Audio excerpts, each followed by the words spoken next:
2015 was a year most Texans would like to forget weather-wise. Drought, record flooding, hailstorms, and finally deadly tornadoes that struck the day after Christmas. A dozen twisters touched down in the Dallas suburbs that day, with the communities of Garland and Rowlett particularly hard hit. An estimated 1,000 homes and buildings destroyed and 11 people killed, all in vehicles caught up by the twister. Even before the unexpected winter tornadoes, the Texas Department of Insurance, local police departments, and the National Insurance Crime Bureau were preparing for the onslaught of expected spring and summer storms that inevitably attract a large amount of fraudulent roofers and contractors who prey on victims. We put a team together. We identified a need for it, and a few weeks ago, TDI fraud units and NICB went through training on how to literally put a roof on, so we knew what to look for, and we knew the correct way to do it, and we know the wrong way to do it.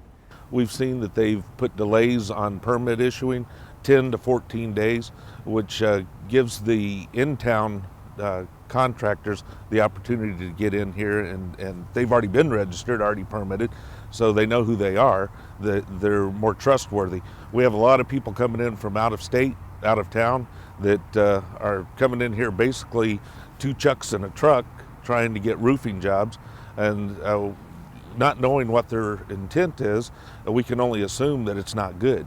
Lieutenant Taylor and NICB Special Agent Tony Folkers are members of the task force that has spent every day since the tornado struck combing the neighborhoods, looking for unlicensed contractors and warning residents of the potential for fraud. You know, in times like this when disaster strikes, I mean, there are numerous contractors coming in. The area, the impacted area from the tornado is just inundated with people from outside of the region. I mean, contractors are a big source of the people coming in there and making contact with the residents of that area.